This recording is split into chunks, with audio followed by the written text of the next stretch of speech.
Carlo and Lou here from Brrraains A Head-Banging Life, gbhblofficial for sure. And it's track by track time. Van Halen coming back to the track by track series, but now we're looking at 1984. One of the biggest hit albums for Van Halen. The 6th studio album by the American rock band, released on January 9th, 1984. I am almost there. I'm almost in the world. January 9th, 1984, I'm almost in the world, yeah. Getting there. It was, of course, the last Van Halen studio album until A Different Kind of Truth in 2012. So a very, very long time before we got new Van Halen. The last to feature David Lee Roth. It wasn't the last Van Halen album, it was last to feature David Lee Roth, who left the band in 1985 following creative differences. Of course, Sammy Hagar would take over, and we got some mighty great shit from Mr. Hagar. 1984, and Van Halen's debut of Van Halen's best-selling albums, each having sold more than 10 million copies in the US alone. It reached number 2 in the Billboard 200 and remained for 5 weeks. But guess what kept it off the top? Go on. And to be fair, you can't argue with it. Michael Jackson's Thriller. Wow. And you're like, you know what? Okay, you had 1984 Van Halen number 2, Michael Jackson's Thriller. Like, you can't really argue with being kept off the top spot by Thriller. Yeah, it's that's Michael, nuts. you know what I mean? That's cool. It's very, very cool. You know tons of these songs. There's so many hits in this album. Literally look at it and go, oh, okay, hit. Yeah. But around it, that's why I got really intrigued. I was like, okay, I don't really know a lot of these tracks. And it's a mixed bag, I'd say. 1984, the title track. Very cool intro that sets up the cinematic aspects that this album has. Spacey, synthy, and dramatic. I like it. I put yes with a synth straight in there. Yep. Nice intro. I was quite excited. I was like, cool. Yeah. I strapped myself in. And from that, straight into Jump. And simply this, it's been overplayed, of course. But I can't help but still really enjoy it. It's poppy, it's rocky, it's absurdly synthy, and it's a chorus that everyone can enjoy. It's Jump, and everyone knows this song. There are Amazonian tribes that don't speak any conventional language, communicating in grunts and clicks, who, if you played it to them and go, click, meaning jump. Yeah. They know it as well. Yeah. Man, this is a banger. The opening bars make you just want to jump about like a lunatic. A little descent step into the chorus is great. Such a great classic rock tune. Great solos, not over long, it's joyful. Yeah. So, yeah. Panama. Still one of my all-time favourite Van Halen tracks that features some fantastic riffs, groovy hooks, and has one of the best choruses on the entire record. Shit, the moment I hear the word Panama, I start singing the track. Yeah. Panama. So you don't work for the embassy. Yes. You get fired quite quickly.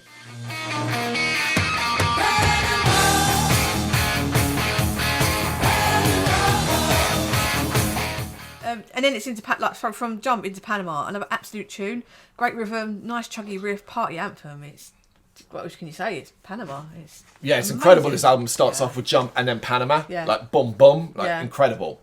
And then we hit Top Jimmy, and these are the interesting tracks, the lesser known and lesser played tracks from this album. Although, to be fair, as I'm quickly going to realise, there's a reason for this. And other than being a little experimental regarding melody, this has nothing interesting or exciting about it at all. No. I like the effects of the guitars at the start, but it's a pretty nondescript track. I had to listen to it a couple of times. I was like, wow, yeah, so there you go. To pick out. I was like, no. Drop Dead Legs. The classic rock vibes of this track are more present than ever, but it's got some kick-ass riffs. The chorus is quite catchy and it has a sexy groove overall. I like this track, but it suffers from being a little too long and a little wanky with the guitar at the end. I'm picking up the same thing. It feels more Van Halen straight away. Nice easy guitar, but it's a bit long. Yeah. Yeah, so I could have trimmed that a little bit. For sure. Hot for Teacher. A very cool track that shows the fun side of Van Halen, while also having plenty of that sex appeal and energetic rock vibes. It's a hit, with some really interesting twists and turns. One of their more imaginative efforts, both vocally and instrumentally. Although, I'm not always sure about the spoken word class bits. Oh, I don't know, I quite like that. It's very tacky. Maybe I should go to hell, but I'm doing well. Teacher needs to see me after school. I think of all the education that I missed. I love that drum intro. It's fast and exciting, and then guitar comes screaming into joy, and it's great. I do like talking in songs. I find it a bit tacky. Okay. It is tacky, yeah. Yeah, I like it. It gives you a bit of time to catch your breath and then right back into it again. So it feels like I don't know. I really enjoyed it. Okay. Yeah. It's not one of my favourite at all.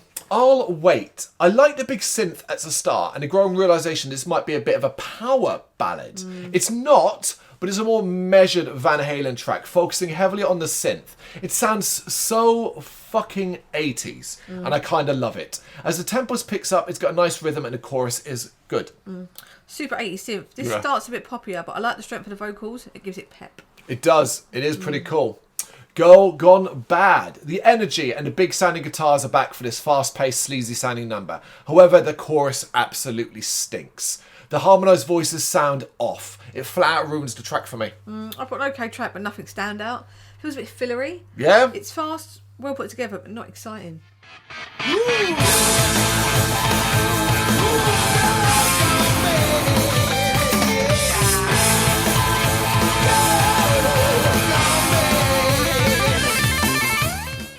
There we go. Yeah.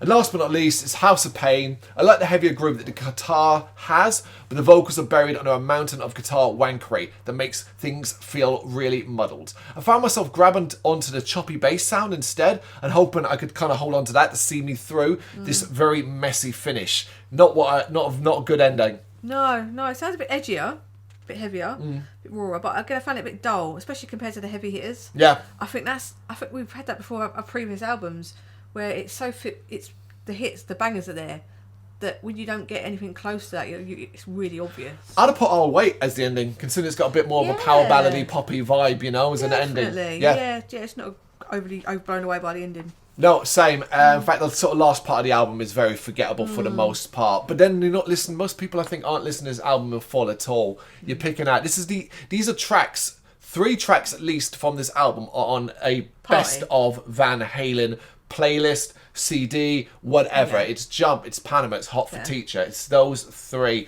100% sure. But not necessarily our top 3. So, go on, what's your top 3? I've gone for the bangers. Oh gosh, yes, Jump, you chose them. Panama, Hot for Teacher. Okay, look, to be fair to you, I have chosen 2 of them as well. Yes. I have chosen Jump and Panama, but I really liked I'll Wait. Yeah. I ended up enjoying that more than Hot for Teacher. I don't know, I've never been that hot for Teacher. Because I don't know much of the Sammy Hagar stuff. It feels like Lee Roth was a bit more of the sleaze side. Yeah. Whereas obviously Sammy Hagar is more love. Yeah, there is that So clear distinction there. Yeah, there are obviously differences between the two and so on, I think I said before, probably with the previous track by track we did of Van Halen, but I'll say it again, give me the best of both worlds, literally, which is a best of album. I think it's called Best of Both Worlds by Van Halen. It's got Hagar and Ross just music together, Put differences aside and just get on with it. You do realise that's impossible now, right? Well, I know. You've forgotten, haven't you? No. Who's dead? Van Halen. Eddie Van Halen's dead. Exactly. But you can have his son filling in. No. Eddie Van Halen is Van Halen. Behave. Yeah, no. I mean, you know what I mean? Oh, his son drums. Leave Van Halen alone. It's done. Let's all just move on. Yeah, Fair Wolfgang. enough. Wolfgang. He's a drummer, isn't he? Not a guitarist. But yeah, it doesn't matter. Let's leave Van Halen alone. Let's let the memories leave him alone. It is what it is. There's no good reason to go back to him. And David Lee Roth isn't quite the vocalist he once was these days. I think Hager's still doing good stuff, but I don't really know what anyone's doing at this point. Yeah. It's 1984 by Van Halen. You got any thoughts and you know what to do? Let us know in the comments. Thank you very much for watching. If you'd like to see more content like this, please consider hitting the subscribe button. It is gratefully appreciated. You can find us over at gbhbl.com, our full website where reviews, news and so much more goes up daily.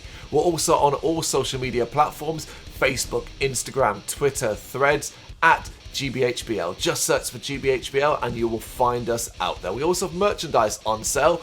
You can access the shop via the website.